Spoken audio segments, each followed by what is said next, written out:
Windows and turntables. The big stations at both ends of the line have a turntable. The Fat Controller had made them so that Edward, Gordon, Henry and James can be turned around. It was dangerous for turned engines to go fast backwards. Tank engines like Thomas didn't need turntables. They can just go as well backwards as forwards. But if you had Gordon taken a short while ago, you would have thought that the Fat Controller had given the turned engines just to show how incompetent they are. "You don't understand, little Thomas," said Gordon. "We turned engines have a position to keep. You haven't a tender engine that makes you different. It doesn't matter where you go, but how important you and the Fat Controller to make us some trucks. Fetch coats and go do some of the dirty sidings. It's not proper things." And Gordon puffed away in a dignified manner. Thomas chuckled and went off trying on Cloudbow.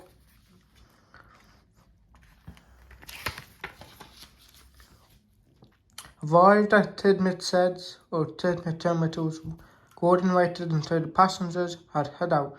Then, groaning and grumbling, he shunted the coaches to another platform. Disrespectful, he hissed as he ran backwards towards the turntable. The turntable was in a windy place close to the sea. It was only just big enough for Gordon, and if he was not on it just right, he put it off balance, made it difficult to turn. Today, Gordon was in a bad temper, and the wind was blowing fiercely. His driver tried to make him stop in the right place. Backwards, forwards they went, but Gordon wouldn't try. At last, Gordon's drivers gave up. The fireman tried to turn the handle, but Gordon's weight and the strong wind prevented him.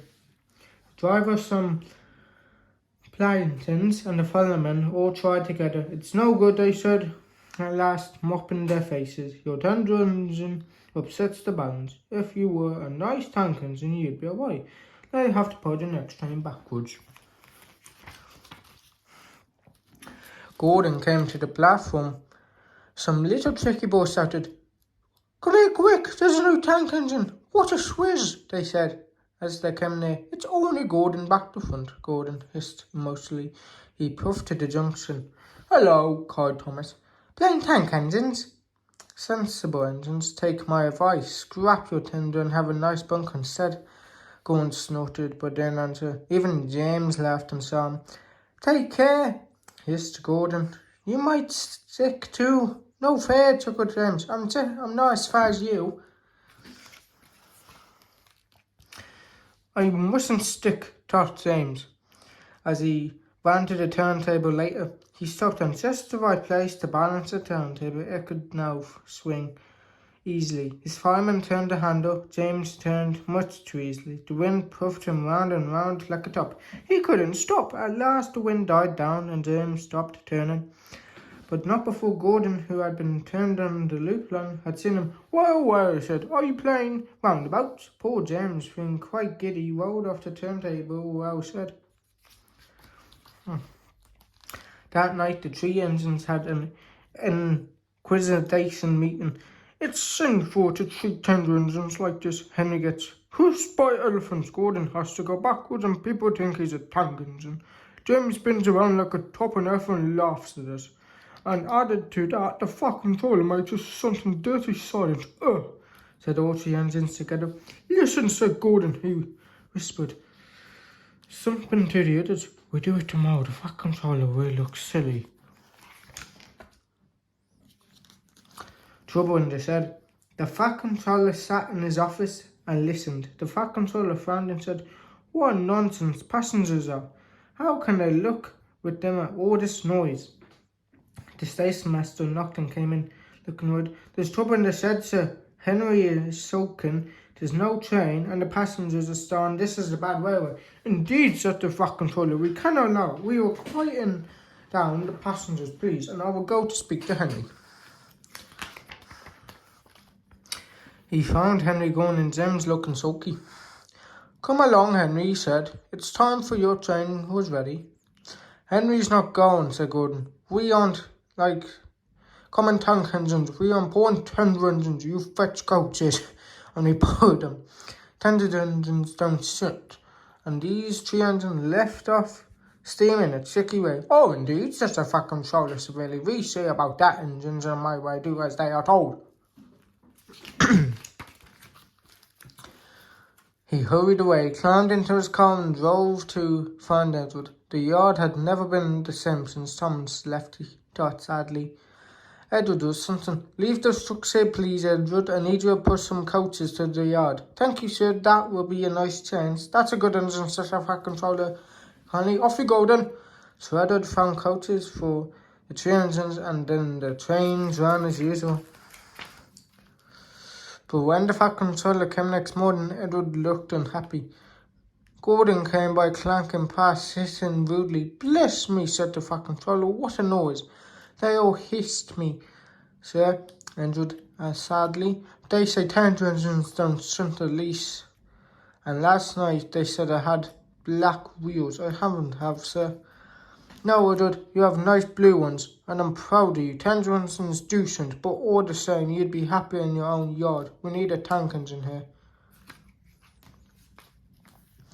So went to the engine workshop and they sold him all sorts of tank engines. There were big ones, little ones, all looked happy, some looked sad, and some looked anxiously hoping he would choose them. At last he saw a small little green engine with 4 wheels. That's the one, he thought. If we choose you, will you work hard? Oh yes, sir, that's a good engine. I'll call you Percy. Thank you, sir. Thank you, sir. Yes, sir, Percy said. So he brought Percy and drove back to the yard. Edward, he called, here's Percy, here I saw you everything. Percy soon learned what to do and what they had a happy afternoon. Once Henry came by and was hissing as you know. We wish, said Percy sadly. Henry jumped back and ran to her, said, how beautiful you wished, laughed Edward. Oh, he couldn't wish like that. Oh, said Percy, that's none. You should hear them in the workshop. You have to whistle loudly to make yourself heard. Next morning, Thomas arrived. The fat controller sent for me. I accept he wants help, he said importantly to Edward. Shh, shh, here he comes. Why don't Thomas, you've been quick. Listen, Henry, Gordon and James are soaking. They said they want some common tank engines, so I have to shunt them up. And I want you two to run the line. Common tank engines indeed, snored Thomas. We showed them. And Percy will help you, said the fat controller. Oh yes, sir. Please, sir, answered Percy excitedly.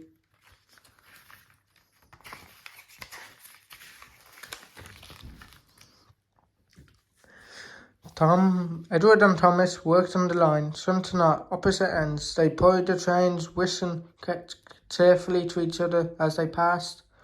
Percy sometimes puffed along the branch line. Thomas was anxious, but both driver and guard promised to take care of Annie and Clarabelle. They were through trains, but passengers didn't mind. They knew that the 3 other engines were having a lesson.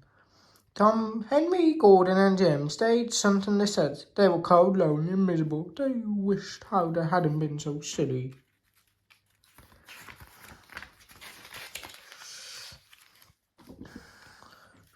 Percy runs away. Henry, Gordon and James are summed up for several days. At last the fat controller opened the shed. I hope you two are sorry, he said sincerely, and understand you are not important after all. Thomas and Edward Percy have worked along very nicely. They need a change, and I will let you out if you promise to be good. Yes, sir, the 3 engines said. We will. That's right, but please remember, this is no shunting nonsense. Must stop. He told Edward, Percy and Thomas that they could go and play on the branch line for a few days. They ran off happily and found Danny and Clarabelle at the junction. The 2 coaches were so pleased to see Thomas again, and he took them for a run at once. Edward and Percy played with the trucks. Stop, stop, screamed the trucks as they were pushed onto the proper sidings, but there were 2 engines laughed and went on something to the trucks were tidily arranged. Next, Edward took some empty trucks to the quarry and Percy left alone. Percy didn't mind that a bit. He liked watching trains and hurry being cheeky to the engines. Hurry, hurry, hurry, he would call to them. Gordon, Henry and James got very cross. After a while, he took some trucks to the main line to on their side, and when they were tidy, he ran onto the main line again and waited for the signalmen to set the points so that he could cross back to the yard. Edward warned Percy, be careful on the main line. Whistle to tell the signalmen you are there. But Percy didn't remember the whistle, and the signalman was too busy and forgot Percy. Bells rang in the signal box. The main answered, saying the line was clear, and set the signals for the next train. Percy waited and waited. The points were still against him. He looked along the main line. Beep, beep! He whistled and howled for Russ and straight toward him. It was Gordon on the express. Boop, boop, boop, boop, boop, boop, whistled Gordon. His driver shut off steam and applied the brakes. Percy's driver turned on full steam. Brake! Back, Percy, back! He urged, but Percy's wheels wouldn't turn quickly. Gordon was coming so fast that it seemed he couldn't stop. Rise up, Percy waited for the crash. His driver and fireman jumped out. Ooh! Go on, Percy, get out of my way! Percy opened his eyes. Gordon had stopped with Percy's bath was just a few inches from his own. But Percy had begun to move. I won't stay here. I run away. He puffed. He was soon clear of the station and running as fast as he could. He went through Edward's station, whistling loudly, and he was so frightened that he ran up going to a route stopping. He was tired then and wanted to stop, but he couldn't. He had no driver, no to shut off steam and try to apply the brakes. I shall have to run till my wheels were out, he shouted. Oh dear, oh dear. I want to stop, I want to stop, I want to stop. He puffed in a tired sort of way. He passed the nurse signal box. I know just what you want, little Percy, cried the man kindly. He set up once and Percy puffed warily onto a nice empty siding, ending in a blank of earth. Percy was too tired to care. He went, I want to stop, I want to stop. I have stopped. He puffed thankfully, and his bunker buried himself in the bank. Never mind, Percy, said the workman as they dug him out. You shall have a nice drink and some coal, and then you feel much better. Presently, Gordon arrived. Well done, Percy. You started so quickly that you stopped a nasty accident. I'm sorry I was cheeky, said Percy. You were clever to stop. Percy now works in the yard and finds coaches for the trains. He stays cheeky because he's some sort of ensign, but he will always be careful when he goes on the main line.